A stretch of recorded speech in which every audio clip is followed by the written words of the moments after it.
AG ನ್ಯೂಸ್ಗೆ ಸ್ವಾಗತ. ರಾಜ್ಯ ಸರ್ಕಾರವು ನಿಜ ಶರಣ ಅಂಬಿಗರ ಚೌಡಯ್ಯ ಅಭಿವೃದ್ಧಿ ನಿಗಮ ಸ್ಥಾಪಿಸಿದೆ. ಆದರೆ ಜನಸಂಖ್ಯೆಗೆ ಅನುಗುಣವಾಗಿ ಅನುದಾನ ಬಿಡುಗಡೆ ಮಾಡಿಲ್ಲ. ಆದ್ದರಿಂದ ಚೌಡಯ್ಯ ನಿಗಮಕ್ಕೆ ಹೆಚ್ಚುವರಿ ಅನುದಾನ ಬಿಡುಗಡೆ ಮಾಡುವಂತೆ ಅಖಿಲ ಭಾರತೀಯ ಕೋಲಿ ಸಮಾಜದ ರಾಜ್ಯ ಸಂಘಟನಾ ಕಾರ್ಯದರ್ಶಿ ಉಮೇಶ್ ಕೆ ಮುದ್ನಾಳ್ ಅವರು ಆಗ್ರಹಿಸಿದ್ದಾರೆ. ಯಾದಗಿರಿ ಸಮೀಪ ಚಟ್ನಳ್ಳಿ ಗ್ರಾಮದಲ್ಲಿ ನಿಜ ಶರಣ ಅಂಬಿಗರ ಚೌಡಯ್ಯನವರ ಮೂರ್ತಿಗೆ ವಿಶೇಷ ಪೂಜೆ ಸಲ್ಲಿಸಿ ಮಾತನಾಡಿದರು. ಚೌಡಯ್ಯನ ನಿಗಮಕ್ಕೆ ಹೆಚ್ಚಿನ ಅನುದಾನ ನೀಡಿ ಕೋಲಿ ಸಮಾಜಕ್ಕೆ ಸಾಮಾಜಿಕ ನ್ಯಾಯ ಒದಗಿಸಿಕೊಡಲು ರಾಜ್ಯ ಸರ್ಕಾರ ಮುಂದಾಗಬೇಕು ಅಂತ ಒತ್ತಾಯಿಸಿದರು. ಚಟ್ನಳ್ಳಿ ಗ್ರಾಮದಲ್ಲಿ ನೂತನವಾಗಿ ನಿರ್ಮಿಸಿದ ಚೌಡಯ್ಯನ ದೇವಸ್ಥಾನದಲ್ಲಿ ಅನುಯಾಯಿಗಳು ಏರ್ಪಡಿಸಿ ಕಾರ್ಯಕ್ರಮದಲ್ಲಿ ವಿಶೇಷವಾಗಿ ಅಂಬಿಗರ ಚೌಡಯ್ಯನವರ ಹೆಸರಿನಲ್ಲಿ ಇರುವ ಭಜನೆ ಹಾಡು ಅಂಬಿಗ ನಾನಿನ ನಂಬಿದೆ, ಜಗದಂಬರಮಣ ನಿನ್ನ ನಂಬಿದೆ, ತುಂಬಿದ ಹರಿಗೋಲಂಬಿಗ ಆದ ಕೊಂಬತ್ತು ಚಿತ್ರವು ಅಂಬಿಗ, ಸಂಭ್ರಮದಿ ನೋಡಂಬಿಗ ಅದರೆಂಬು ನೋಡಿ ನಡೆಸಂಬಿಗ ಎಂಬ ಹಾಡು ಹಾಡುವುದರ ಮುಖಾಂತರ ನಿಗಮಕ್ಕೆ ಹೆಚ್ಚಿನ ಅನುದಾನ ಕೊಡಬೇಕು ಅಂತ ರಾಜ್ಯ ಸರ್ಕಾರಕ್ಕೆ ಎಚ್ಚರಿಸಿದರು. ಕಲ್ಯಾಣ ಕರ್ನಾಟಕದಲ್ಲಿ ಅತಿ ಹೆಚ್ಚು ಕೋಲಿ ಸಮಾಜದ ಬಾಂಧವರು ಇದ್ದು ಅದರಲ್ಲಿ ಕೃಷಿ ಕೂಲಿ ಕಾರ್ಮಿಕರು, ಕಡು ಬಡವರು, ರೈತರು ಹೆಚ್ಚಿನವರು ಬಡತನದಲ್ಲಿ ಇದ್ದಾರೆ. ಅರ್ಜಿ ಸಲ್ಲಿಸಿದ್ರು ಕೂಡ ನಿಗಮದಿಂದ ಸಾಲ ಸೌಲಭ್ಯ ಸಿಗದೆ ವಂಚಿತರಾಗ್ತಾ ಇದ್ದಾರೆ. ಆದ್ದರಿಂದ ಹೆಚ್ಚಿನ ಅನುದಾನ ಕೊಟ್ಟರೆ ಎಲ್ಲರಿಗೂ ಅನುಕೂಲವಾಗುತ್ತೆ ಎಂದಿದ್ದಾರೆ. ಚುನಾವಣಾ ಸಮಯದಲ್ಲಿ ಸಮಾಜವನ್ನ ಬಳಸಿಕೊಳ್ಳುವವರು ಚುನಾವಣೆ ಮುಗಿದ ನಂತರ ಸಮಾಜಕ್ಕೆ ಸೌಲಭ್ಯಗಳನ್ನು ಒದಗಿಸುವಲ್ಲಿ ಕಾಳಜಿ ತೋರುತ್ತಾ ಇಲ್ಲ ಅಂತ ಅಸಮಾಧಾನ ವ್ಯಕ್ತಪಡಿಸಿದ್ದಾರೆ. ಈಗಿನ ಕಾಲದಲ್ಲಿ ಅನೇಕ ಸಂಘಟನೆಗಳು ವಂಚನೆ ಮತ್ತು ದ್ರೋಹ ಮಾಡುತ್ತಾ ಬಂದಿದ್ದು, ಈಗ ಮತ್ತು ನಮ್ಮ ಉಮೇಶ್ ಅಣ್ಣನವರು ಅನೇಕ ಹೋರಾಟಗಳನ್ನು ಮಾಡುತ್ತಾ ಅಧಿಕಾರಿಗಳನ್ನು ಹೆಚ್ಚಿಸುತ್ತಾ ತಮ್ಮ ಸ್ವಯಂ ಖರ್ಚಿನಲ್ಲಿ ಜನಜಾಗೃತಿ ಮೂಡಿಸುವ ಕೆಲಸವನ್ನು ಮಾಡುತ್ತಿದ್ದಾರೆ. ಎಲ್ಲ ಅಧಿಕಾರಿಗಳು ಮತ್ತು ಊರಿನ ಜನಗಳು ಅವರಿಗೆ ನಾವು ಹೋರಾಟಕ್ಕೆ ಸ್ಪಂದಿಸಿ ಈಗಿನ ಜನಜಾಗೃತಿಯನ್ನು ಮೂಡಿಸಿ ಮತ್ತು ಅನೇಕ ಕಷ್ಟಗಳನ್ನು ಇದ್ದರೂ ಕೂಡ ಅವರ ಜೊತೆ ಕೈ ಜೋಡಿಸಿ ಹೋರಾಟ ಮಾಡುತ್ತಾ ಮತ್ತು ತಮ್ಮ ಬೇಡಿಕೆಗಳನ್ನು ಈಡೇರಿಸಿಕೊಳ್ಳಬೇಕೆಂದು ಕೇಳಿಕೊಳ್ಳುತ್ತೇವೆ. ಅವರು ಹಳ್ಳಿ ತಿರುಗಾಡಿ ಎಲ್ಲ ಬಡವ ಬಂದರಿಗೆ ಎಲ್ಲ ಸವಲತ್ತುಗಳನ್ನು ಮಾಡಿಕೊಡುವಂಥ ಕೆಲಸ ಮಾಡ್ತಿದ್ದಾರೆ. ಇದರಂಥ ಕೆಲಸ ಮಾಡೋರು ಯಾರು ಇಲ್ಲ. ಸಂಘಟನೆದವರು ಹಳ್ಳಿ ತಿರುಗಾಡಿ ಎಲ್ಲ ಸವಲತ್ತುಗಳು ಸರ್ಕಾರ ಕಡೆಯಿಂದ ಸಿಗುವಂಥ ವ್ಯವಸ್ಥೆ ಮಾಡ್ತಿರೋರು ಉಮೇಶ್ ಮುದ್ನಾಳ್ ಅವರು. ಎಲ್ಲ ಸಂಘಟನೆಗಳು ಸುಮ್ಮನೆ ಆ ಸಾಬ್ರಿಗೆ ಹೇಳ್ತೀವಿ, ಈ ಸಾಬ್ರಿಗೆ ಹೇಳ್ತೀವಿ ಅಂದಿವನು ಎಲ್ಲೇ ನಮ್ಮ ಬಡ ಜನರಲ್ಲಿ ರೊಕ್ಕ ತಿಂದವನು ನೈಡ್ ಅಂತ ಕಳಿಸ್ಬಿಡ್ತಾವ.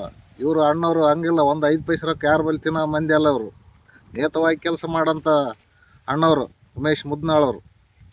ಅದಕ್ಕಾಗಿ ಎಲ್ಲ ನಮ್ಮ ಬಡ ಬಗ್ಗರು ಅಣ್ಣವ್ರಿಗೆ ಭಾಳ ನಂಬಿಕೆ ಇಟ್ಟು ಅವರು ಹೇಳಿದ ಮಾತುಗಳನ್ನು ಎಲ್ಲ ಹಳ್ಳಿ ಜನರಿಗೆ ಕೇಳ್ಕೊಂಡು ಹೋಗ್ಬೇಕಂತ ಕೆಲಸ ಮಾಡಬೇಕು. ಎಲ್ಲ ಮೋಸಗಾರ ಮಂದಿಗೆ ಮಾತು ಕೇಳಿ ಅವ್ರ ಮೋಸಗಾರ ಮಂದಿ ಮಾತು ಕೇಳಬೇಡ, ಅಣ್ಣವರು ಮಾತು ಕೇಳಿ ಎಲ್ಲ ನಮ್ಮ ಬಡ ಜನರು ಅವ್ರ ಅಣ್ಣವ್ರ ಸಹಾಯ ತಗೊಂಡು ನಮ್ಮೆಲ್ಲ ಕೆಲಸಗಳನ್ನು ಮಾಡಿಕೊಂಡು ಹೋಗ್ಬೇಕಂತ ನನ್ನ ಹೆಸರು. ರಾಜ್ಯ ಸರ್ಕಾರ ನಿಜ ಶರಣ ಅಂಬಿಗರ ಚೌಡಯ್ಯನ ನಿಗಮ ಮಾಡಿಕೇಸಿ ಕೈ ತೊಳ್ಕೊಂಡಿರ್ತಕ್ಕಂಥದ್ದು ಎಷ್ಟರ ಮಟ್ಟಿಗೆ ಸಮಂಜಸ?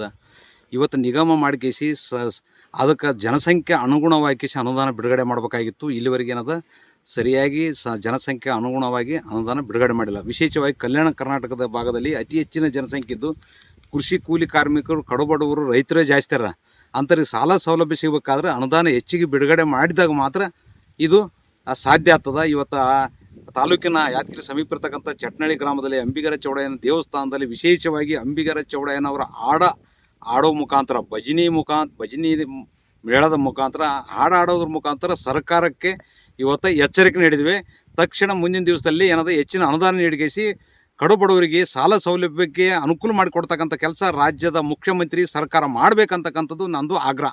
ಈ ಕಾರ್ಯಕ್ರಮದಲ್ಲಿ ಪವನ ಮುದ್ನಾಳ್, ಚೆನ್ನಪ್ಪ, ತಿರುಕಪ್ಪ, ದೇವಪ್ಪ, ಸಾಬಣ್ಣ, ಎಡ್ಡಳ್ಳಿ, ಬಾಗಪ್ಪ, ಭೀಮರಾಯ್, ಸಾಬಣ್ಣ, ಲಾಲೆನೂರ್, ರೆಡ್ಡಪ್ಪ, ಭೀಮರಾಯ್, ಮಲ್ಲಪ್ಪ, ಪರಶುರಾಮ್, ಚೆಟ್ಟಪ್ಪ, ಯಂಕಪ್ಪ, ಸಣ್ಣು, ಸನಪ್ಪ, ಅದ್ದಪ್ಪ, ನಿಂಗಪ್ಪ, ಸೈದಪ್ಪ, ಕಸ್ತೂರಮ್ಮ, ಭೀಮ್ಬಾಯ್, ನಾಗಮ್ಮ, ಸಾಬ್ಲಿಂಗಮ್ಮ, ಅಯ್ಯಮ್ಮ, ಶರಣಮ್ಮ, ಮಹೇಶ್, ಸಾಬಣ್ಣ, ದೊಡ್ಡಮಲ್ಲಪ್ಪ, ಸಣ್ಣ ಸಾಬಣ್ಣ, ಶಿವಲಿಂಗ, ದೇವೀಂದ್ರಪ್ಪ, ತಿಮ್ಮಣ್ಣ ಸೇರಿ ಅನೇಕ ಮುಖಂಡರು, ಮಹಿಳೆಯರು ಉಪಸ್ಥಿತರಿದ್ದರು. Nizamuddin, Yadgiri, AG news.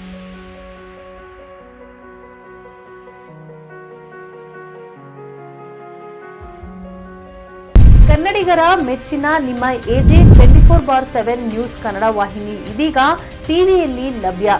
ವೇಳೆ ನೋಟಿಸ್ ಕೊಟ್ಟಿದ್ರೆ ವಾಪಸ್ ತಗೋತೀವಿ. ಇವತ್ತು ವಕ್ಫ್ ಪ್ರಾಪರ್ಟಿ ಅಂತೇಳಿ ಬರ್ತದೆ ಅಂತ ಹೇಳಿದ್ರೆ ರೈತರ ಬೀದಿಗೆ ಬಂದು ಏನು ಮಾಡಬೇಕಾಗುತ್ತೆ? ಯಾರು ವೋಟ್ ಹಾಕಲಿಲ್ಲ ಅಂದ್ರೆ ಗ್ಯಾರಂಟಿನೆಲ್ಲ ಸ್ಟಾಪ್ ಮಾಡಿಬಿಡ್ತೀವಿ. ಮತ್ತೊಂದು ಹೆಸರೇ ಕರ್ನಾಟಕ ಮತ್ತು ದೇಶ ವಿದೇಶ 360 ಡಿಗ್ರಿ ಸುದ್ದಿ ಹಾಗೂ ಉತ್ತರ ಕರ್ನಾಟಕ, ಬೆಳಗಾವಿ, ಬಾಗಲಕೋಟೆ, ಧಾರವಾಡ, ಹಾವೇರಿ, ಗದಗ, ಬಿಜಾಪುರ ಜಿಲ್ಲೆಯ ಕ್ಷಣ ಕ್ಷಣದ ವಿವರವನ್ನ ಪಡೆಯುವುದಕ್ಕೆ AJ 24/7 ನ್ಯೂಸ್ ಕನ್ನಡ ವಾಹಿನಿಯನ್ನ ಲೈಕ್ ಮಾಡಿ, ವಿಡಿಯೋಗಳನ್ನ ಶೇರ್ ಮಾಡಿ, ಕಮೆಂಟ್ ಮಾಡುವ ಮೂಲಕ ನಮ್ಮ ವಾಹಿನಿಗೆ ಸಹಕಾರ ನೀಡಿ ಮತ್ತು ಚಾನೆಲ್ ಅನ್ನ ಸಬ್ಸ್ಕ್ರೈಬ್ ಮಾಡಿ. ಧನ್ಯವಾದಗಳು.